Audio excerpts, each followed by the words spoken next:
Bismillahirrahmanirrahim. Assalamualaikum warahmatullahi wabarakatuh.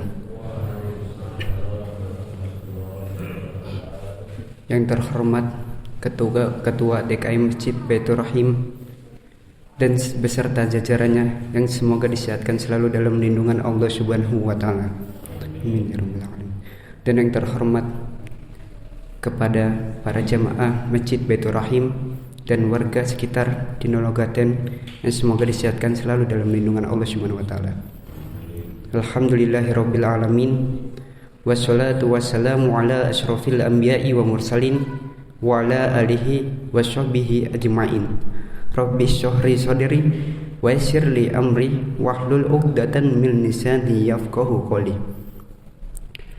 Pertama-tama marilah kita panjatkan puja-puji syukur kepada Allah Subhanahu wa taala yang telah memberikan kita nikmat sampailah kita melakukan sholat subuh berjamaah di Masjid Baitur Rahim ini, yang dimana sholawat serta salam marilah kita junjung tinggi kepada baginda besar Nabi Yuna Muhammad Sallallahu Alaihi Wasallam. Baiklah, di sini saya akan menjelaskan tentang hadis Al-Arba'in An-Nawawi yang ke-9 yang berbunyi sami'tu Rasulullah sallallahu alaihi wasallam yaqul ma nahaitukum anhu fajtanibuhu wa ma amratukum bihi fa'tu minhu mastata'tum fa innama ahlakal ladzi man qablakum kasratuhu masailihim wa ikhtilafuhum ala anbiya'ihim, yang artinya saya telah mendengar Rasulullah SAW bersabda, apa-apa yang aku larang hendaknya kalian menjauhinya, dan apa-apa yang aku perintahkan kepada kalian hendaknya kalian melakukannya semampu kalian. Karena sesungguhnya orang-orang sebelum kalian telah binasa karena banyaknya pertanyaan mereka dan perselisihan mereka kepada nabi-nabi mereka. Di sini dijelaskan hadis riwayat Al-Bukhari dan Muslim. Bahwasanya di sini ada 2 poin yang harus kita ketahui. Pertama itu adalah kita melakukan semampunya dan juga kita menjaga atas perintah yang dilarang oleh agama Islam itu. Dan juga dalam hadis tersebut dijelaskan di surat Al-Hars ayat 7 yang berbunyi Bismillahirrahmanirrahim. Wa ma atakumur rasulu fakhudhu wa ma nahakum anhu fantahu, yang artinya itu apa-apa yang Allah bawa kepada kalian maka ambillah, dan apa-apa yang beliau larang maka jauhilah.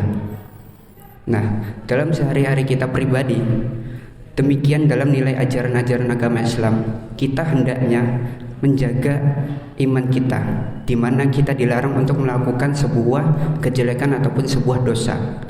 Yang di dalam hadis tersebut dijelaskan kita ini diperintahkan untuk menjauhi segala yang mutlak seperti syirik, melakukan bid'ah, dan juga melakukan dosa-dosa dan beserta kayak contohnya itu minum khamr, berjudi ataupun dan lain-lainnya yang dilarang oleh Allah Subhanahu wa taala.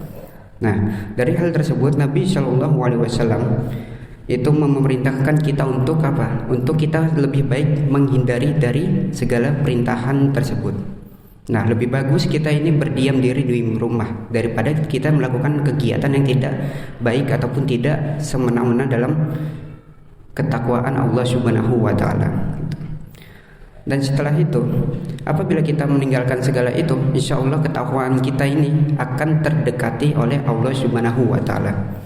Nah, dalam larangan dahulu, apa-apa yang kita larang itu, maka kita harus jauhilah gitu. Dan juga apa-apa yang kita perintahkan, maka lakukanlah semampu kalian, beserta dalam artian tersebut gitu. Nah, beliau membedakan antara larangan dengan perintah.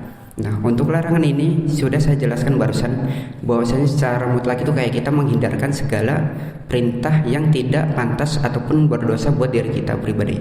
Itu kita harus jauhkan. Nah, dari tersebut kita diperintahkan untuk melakukan perintah tersebut semampu kita gitu, seutuhnya ataupun sebisanya kita gitu. Nah, kenapa demikian? Karena untuk menghindari larangan kita semuanya bisa. Akan tetapi untuk menjalankan suatu perintah, maka sebagian kita bisa, sebagian juga tidak bisa. Mengapa? Karena kita hanya dituntut untuk melakukan perintah tersebut semampu kita. Nah, sebaliknya kita diperintahkan untuk kayak rukun Islam yang kita ketahui untuk menjalankan ibadah sholat. Yang dimana sholat ini kita berbagai banyak cara. Contoh, kita tidak sedang sakit ataupun tidak dalam keadaan syahad, kita tidak bisa berdiri, kita bisa dengan sholat duduk. Dan juga kalaupun kita tidak bisa dengan sholat duduk, maka kita diperintahkan untuk sholat terlentang gitu. Nah, dari suatu hal contoh itu bahwasanya berbagai apapun agama tentang semampunya kita ini masih banyak cara untuk melakukannya gitu.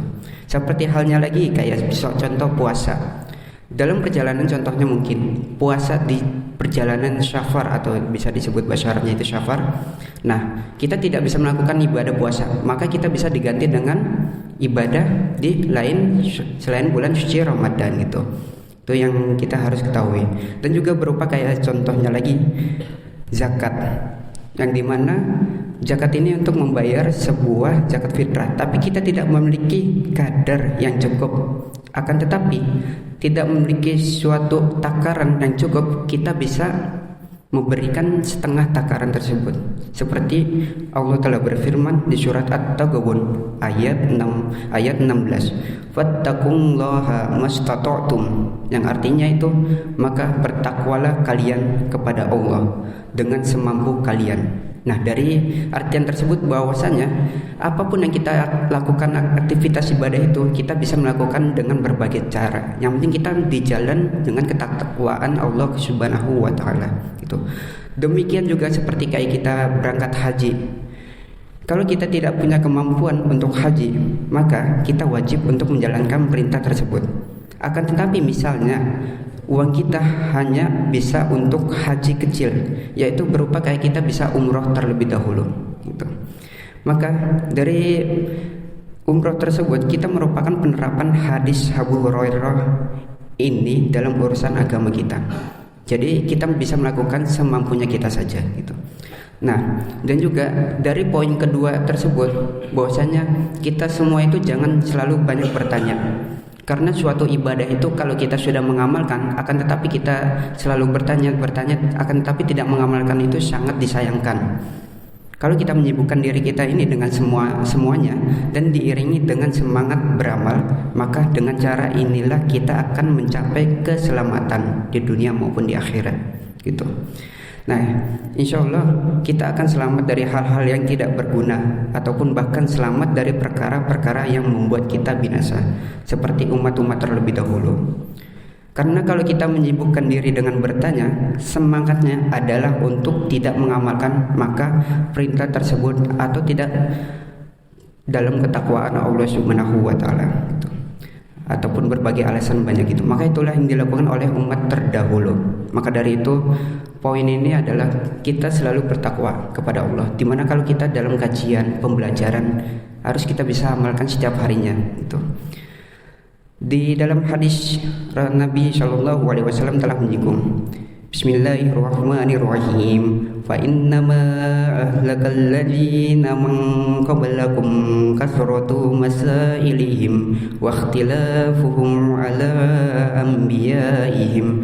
Yang artinya itu sesungguhnya orang-orang yang sebelum kalian semangat, mereka bukan untuk beramal. Semangat mereka itu bertanya sehingga mereka tidak mengamalkan apa yang diperintahkan dan tidak menjauhi apa yang dilarang. Nah, dari tersebut itu mereka banyak bertanya dan banyak menyelisihi para nabi mereka.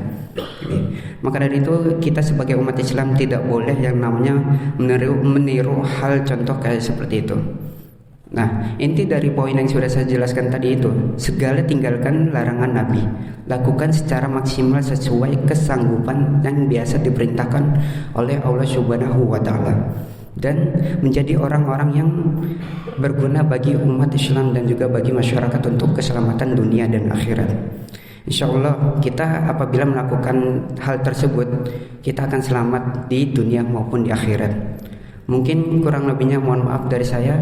Ada pantun terakhir dari saya. Es kelapa rasanya segar, biar manis ditambah gula. Bulan puasa nggak boleh mager. Ayo bapak ibu semangat cari pahala. Mungkin sekian dari saya, kurang lebihnya mohon maaf. Billahi taufik walidayah waridho walinaya. Assalamualaikum warahmatullahi wabarakatuh.